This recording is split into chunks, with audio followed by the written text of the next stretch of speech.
Hello and welcome, everyone. My name is Matt Coda, and thank you for joining for this live online webinar informational session about Vermont's advanced clean vehicle standards. These are the low and zero emission regulations which have the force of law here in Vermont and are about to take effect. The point of this informational session is to clear up some confusion, both on the right and both on the left, to present the facts and describe what this regulation does, what it doesn't do, the impact of not meeting the mandates, and what happens next. Whole presentation will last about 15 minutes, and there'll be plenty of time for questions in the chat. You're welcome to enter them now if you wish. So where does it all start? It started about 5 years ago when the Vermont legislature here in Montpelier passed the Global Warming Solutions Act. This is the law which puts legally binding mandates behind emission reductions. So it created a climate council, appointed 23 members. I serve on the Climate Council, appointed by the Speaker of the House. That Climate Council developed a climate action plan. In that action plan includes the recommendation that the Agency of Natural Resources adopt what's called the California Clean Car and Clean Truck Standards. They did that in September of 2022, finalized in December of 2022. We're now approaching 3 years of this being a law of the land here in Vermont as it is in California. However, the implementation date begins with model year 2026, and that is happening in a very short time. Model year 2026, both cars and trucks, medium, heavy duty, light duty vehicles, SUVs, pickup trucks, land on dealer lots as early as July of this year. And whether or not they'll be able to meet the mandates included in the regulation is not in question. They won't. That's not to say that Vermont hasn't done an incredible amount toward electrifying the transportation sector. I'm here outside the State House on Bailey Avenue, where you can see electric cars lined up, charging right now with the charge point system. Vermont has invested an incredible amount of money into climate change mitigation, invested an incredible amount of money on incentives for electric vehicles, and it has worked. There's over 17,000 battery electric vehicles registered in Vermont with green plates on them. However, it is a small fraction of the cars on the road. There are over 500,000 registered vehicles in Vermont. That's less than 3% of the market share, total market share. When it comes to new cars, which is what the regulation has in mind, we have sold over 5,000 battery electric vehicles in model year, in 2023. That's a significant increase year over year. However, despite those gains, despite those increases in battery electric sales, it's not enough to meet the mandates of the Global Warming Solutions Act, and it's not enough to meet the requirements of the advanced clean car regulations. So to back up, California set a standard. It said manufacturers must deliver to California, 35% battery electric vehicles with model year 2026. Vermont copied California. We adopted their regulation under the permission that were given by Congress under the Biden administration to adopt that. But let's look at where we are right now.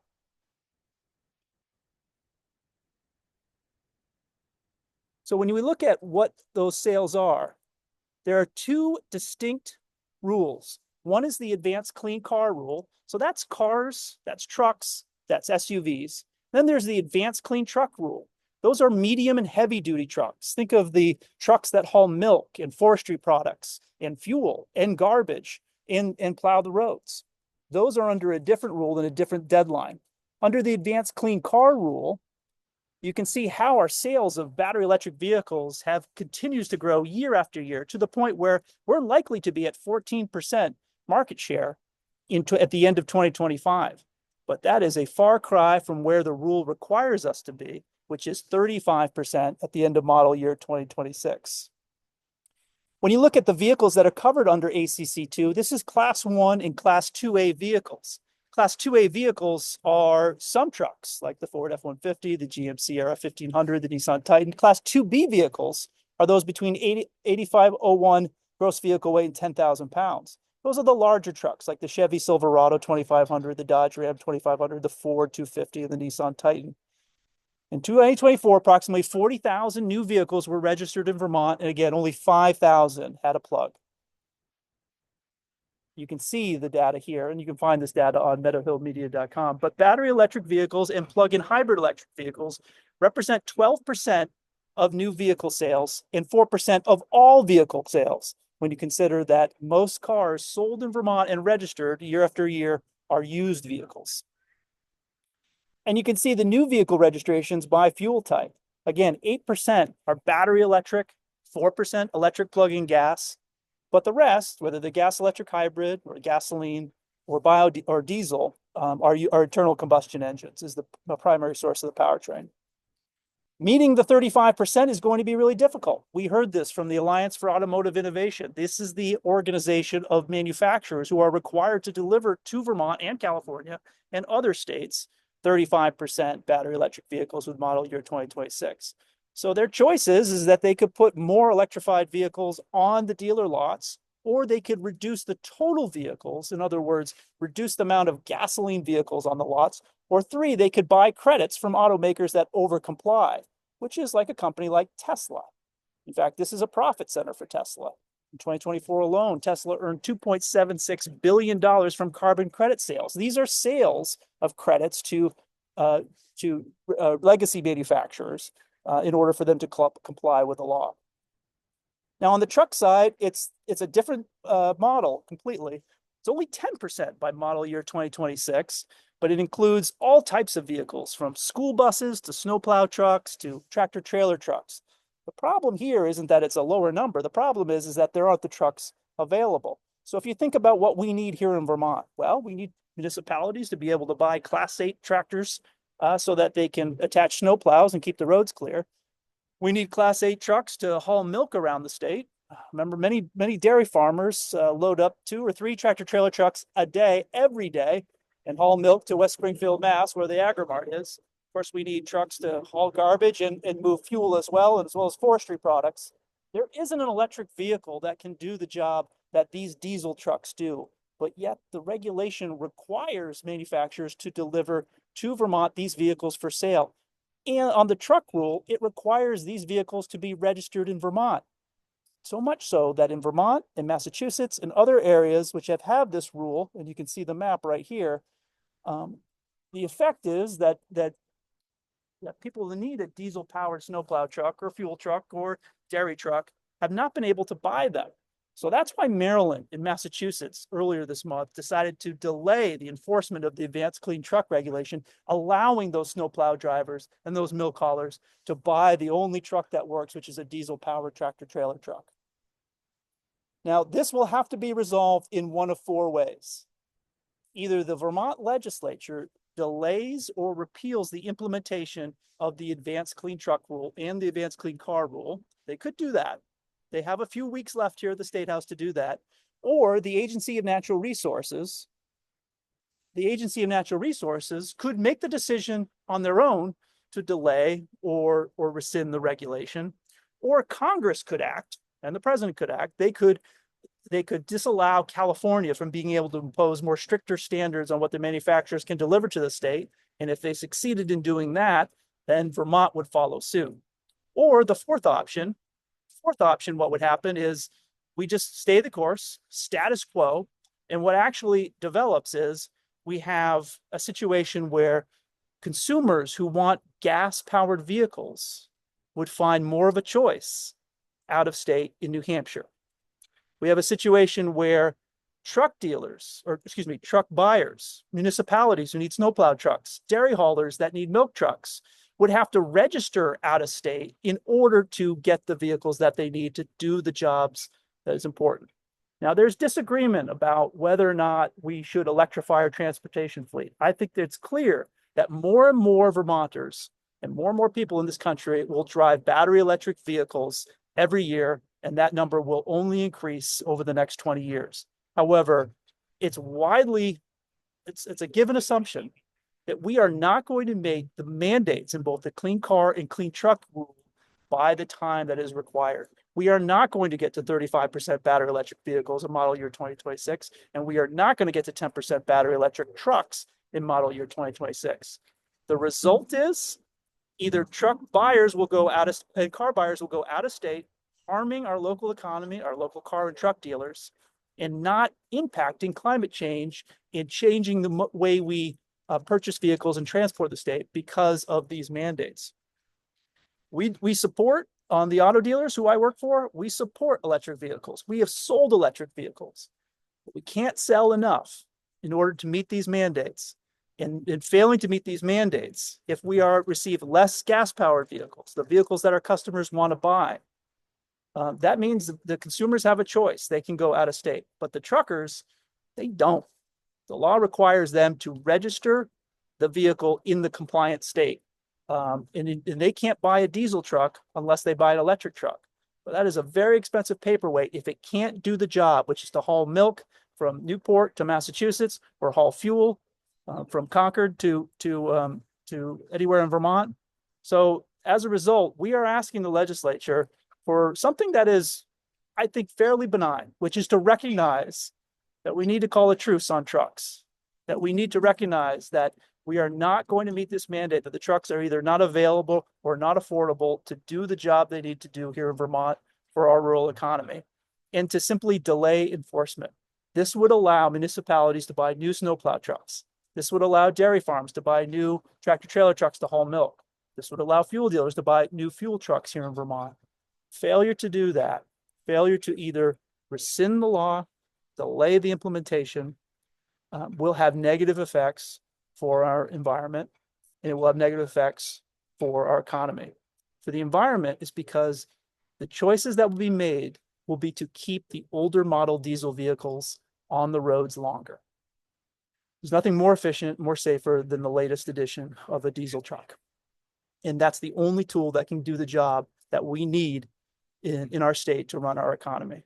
So multiple things are happening here. We've got a car rule that we are trying to comply with. We've got a truck rule that is going to be impossible to get. And we are left in a very difficult place, those of us that buy and sell cars and trucks, where the regulation requires us to buy them and to sell them. The consumers aren't buying them. They aren't doing the job that we need to do on the truck side. And as a result, we're asking the legislature to delay enforcement. We're asking the governor to delay enforcement, because if we simply rely on Washington, D.C. to fix our problems, it may never get fixed. If President Trump and the Congress rescinds the ability for California to enforce this regulation, and then Vermont follows suit and we can't enforce this regulation, it will likely lead to litigation. That litigation could take 12 to 18 months to resolve. And in doing so, we are left between a rock and a hard place, where consumers aren't going to be able to buy the cars that they need or the trucks that do the job they need to run our economy. So we're asking people to learn more about this issue, to speak out, and to ask questions. This is one of those regulations that was passed 3 years ago with little fanfare, but it is here. It is here now. And Vermont's car and truck dealers and their customers will feel the impact in a very short amount of time. So it's really important that you learn about this issue, take a position on it, for or against it, but to speak out for it. I'd like to bring in, I'm going to read some questions in the chat right now, so feel free to enter the chat. And while I do that, I'd like to bring in a friend of our rural economy, Lieutenant Governor John Rogers, who is often spoken about the importance of having trucks in our rural. So just a conversation. I appreciate you promoting this informational session. We're trying to get the word out as much as we can. Sometimes we can't, and you have, because you understand where you grew up, where you live, how important it is to have diesel trucks to be able to move snow and to power our agricultural economy and forestry economy. Yeah, diesel trucks move everything in the state of Vermont. There are some people with medium weight trucks that may be gas still, but most of the heavy trucks are diesel. And, you know, this is something that the legislature did. Not, like you said, not a lot of testimony, not a lot of thought went into it. They need to undo it, postpone it. I'd prefer like a 5-year postponement, because Vermonters can't afford it right now, and these trucks will not do the job. You can't haul gravel in an electric truck all day. Like you said earlier, you can't haul milk to Massachusetts in an electric truck. So why make them buy something that they can't afford, that won't do the job? They'll put Vermont businesses out of business. And I ran on trying to make Vermont more affordable and keep our small businesses healthy. And this really, to reiterate this point, this shouldn't be a partisan issue. It shouldn't be. We're not against electric vehicles. We understand they're going to be part of the transition. However, to meet the mandate requires an extraordinary effect. The point where the manufacturers have told us it will take a miracle for us to comply with it. Part of it has to do with our state, part of the people that, the industries that we support here, the dairy and agriculture and forestry economy. But if the manufacturers are saying it's going to take a miracle, the customers can't buy the equipment, the tools that they need to do the job. At the very least, a delay in enforcement on the advanced truck rule so that we can buy those snowplow trucks and the milk trucks. It seems to be should be a bipartisan consensus. Would you agree? Oh, it should be bipartisan. It's about taking care of Vermonters and Vermont small businesses. And why would we want to do things that are going to force small businesses into financial trouble? And that is exactly what it'll do if these mandates hold, because the trucks won't do the job. Plain and simple. If you can't do the job, you can't make money. And as a guy who's run big trucks my whole life, you depend on that machine working every hour during the construction season. And as you know, from the rural agriculture company, we are amazingly self-reliant. And this is one of those cases that we shouldn't be reliant on Congress or the president to fix this problem. And frankly, it will likely lead to more partisanship and bickering at a time when we're struggling with tariffs on vehicles and steel, at a time where we have these other mandates on what we can and cannot use in order to haul milk and forestry products and plow snow. It seems to be now is the time for a truce on trucks, so we can all get together and recognize the reality here that we cannot haul the stuff we need to move around the state in order to make the state work on battery electric trucks. Yeah, and I think the big thing to impress on Vermonters is the fact that, from my perspective, Congress is pretty much dysfunctional. They can barely keep our government open at this point. We can't depend on Washington for anything. With all the cuts that are coming, Vermonters are being put to the financial test. We know that property taxes are too high. We know that healthcare is too high. And now we're putting another burden on small business. It can't be done. And so the legislature put it into place, not thinking it through. And in one day in that building, if they had the will, they could pass this bill through the House, then to the Senate, and onto the governor's desk, and we could be done with it and have a thorough conversation about what do we do for heavy trucks, because there is emergent technology. And maybe in a couple of years, maybe there's a hydrogen heavy truck, or maybe there's a cold fusion heavy truck. But right now, the technology does not work for heavy trucks. Thank you very much for joining us, Lieutenant Happy to Governor. do it. All right. Good to see you. Appreciate you. And to reiterate that, certainly Congress could act, but that would likely lead to a lawsuit from California. Certainly the governor could act, and he may. However, doing so, repealing or delaying the implementation of one of the top issues in the Climate Action Plan, which is to adopt California standards, could lead to a lawsuit. Remember, we have a Global Warming Solutions Act here that gives anyone in Vermont the private right of action to sue the government for failure to reduce greenhouse gas emissions by 40% below 1990 levels by the end of the decade, or for failure to implement a climate action plan.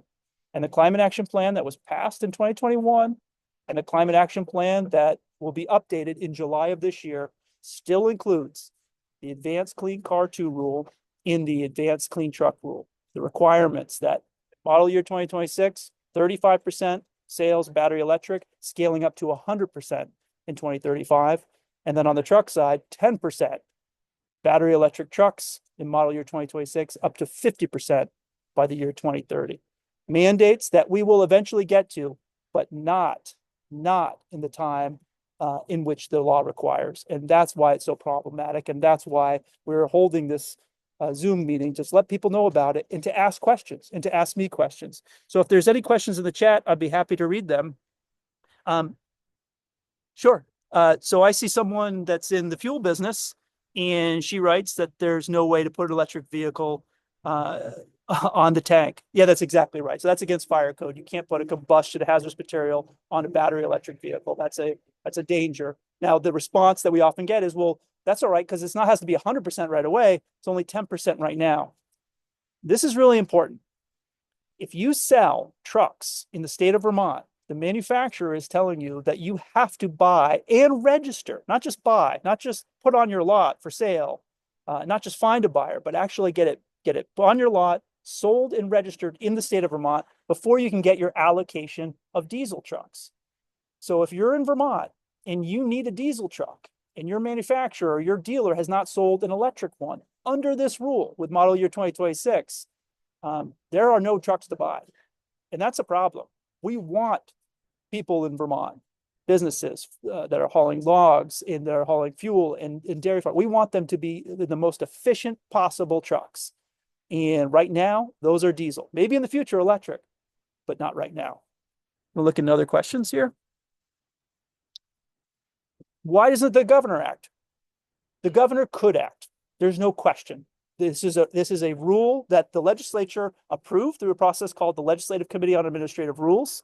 They are complying with a law passed in 2020 called the Global Warming Solutions Act. They are attempting to meet the number one issue in the transportation sector, which is to reduce greenhouse gas emissions associated with traveling public by requiring us to adopt California's rule to reduce greenhouse gas emissions by selling more battery electric vehicles. And the governor could absolutely act. However, doing so would almost certainly trigger a lawsuit. And that's the concern. The concern is that if action is taken in Washington, D.C., there'll be a lawsuit by the state of California. If action is taken in Vermont by the administration, there'll be a lawsuit filed by entities that want to keep this rule in place. Could the legislature act in the next 3 weeks? Yes, they can. But the big hope is that there'll be a meeting of the minds, that there'll be a truce on trucks, a diesel detente, and people will realize there's a real opportunity to work in a bipartisan way to delay implementation of this truck rule, to allow municipalities to continue to buy diesel-powered snowplow trucks, to allow logging companies to buy diesel-powered tractor-trailer trucks, to allow dairy farms to buy diesel-powered tractor trucks to move milk around the state. And that will come to a recognition that while these are important goals to reduce greenhouse gas emissions, the technology is not here. The tool is not available that does it in the way that it was designed in California and adopted here in Vermont. Another question, I love my EV. Many people do. EVs are great. If you have a place to charge, like we do here next to the State House, if you have a garage that has a charger where it can charge while you sleep, we find that many people who purchase EVs like them, enjoy them, and will never go back to gas. But remember, that's a small percentage of the public. So the question is I love my EV, but if the big trucks don't exist, that's a non-starter. Yeah, that's our problem. So there are 32 battery electric trucks in Vermont, registered in Vermont. Many of those are school buses. Many of them were paid for by federal grants. Those are municipal buses and school buses. There are a handful of the smaller class 4 vehicles, the runarounds, the delivery trucks, but there are not the diesel trucks. And unless and until the mandates that on the truck manufacturers to not only deliver to Vermont, but have them purchased and registered by a Vermont company are lifted, well, then we're in the situation where you can't buy anything. And you combine that with tariffs that has created this uncertainty around what to invest in capital, combined with this mandate, which makes it impossible to do it even if you have the capital. And it's a real recipe for economic trouble. And that's the big concern. But the other concern is to the state. So if you go to New Hampshire or Mississippi or Alabama to buy a car, if you want to put a green plate on it, you register it here in Montpelier, and you pay the purchase and use tax. So the state of Vermont gets made whole on the $100 million they collect every year on purchase and use tax on vehicles. But on trucks, the only way for you to get a diesel truck is if you register it in New Hampshire, where they have no such rule, and send your money to Concord instead of Montpelier. And that can be achieved by opening up an office in New Hampshire. And so that's the concern, is that we are driving businesses on the other side of the Connecticut River, and we are effectively encouraging them to establish their business entity there, so that, not because they don't like Vermont, but because that's the only way that they can purchase the tool they need for their business to work. So if you own a logging company and you need a new diesel truck and you can't get it in here in Vermont, your choice is to register in New Hampshire, establish it, a cost, but the cost of not doing that is not being able to get the tool you need to contribute to the local economy. And that's a shame. Another question. How are the GHG emissions measured on gallons sold? It's part of the economy driving our tourism. Yeah, so when we measure, the question is when you look at vehicles that are sold, it's just about when they're registered in Vermont. It's not talking about someone who comes from Virginia and drives here.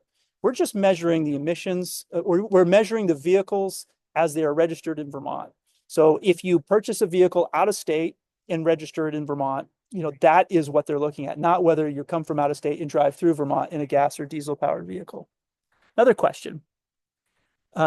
Why are climate activists against the delay?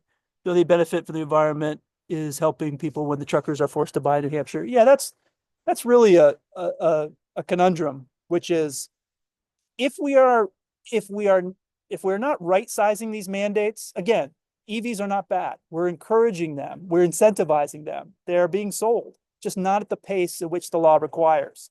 So the question is if we're incenting them to move out of state because they don't have the gas powered vehicles here, yeah, we're not helping the climate. We certainly aren't solving climate change if everyone is driving to New Hampshire to buy their vehicles here and have them registered here. If we don't provide the vehicles that the consumers want, they're either going to purchase used, which you can still buy gas powered used, or they're going to make their vehicles last longer, or they're going to buy in New Hampshire. None of that helps our local economy, and none of it really helps solve climate change. Another question. New gas vehicles become scarce in 2026. What effect they'll have on the prices for consumers? That's another real concern. It's all about supply and demand. We certainly saw this during COVID when the supply chain was backed up, right? When a lot of the world shut down for a couple of months and the factories weren't producing the new vehicles at the same pace they were before.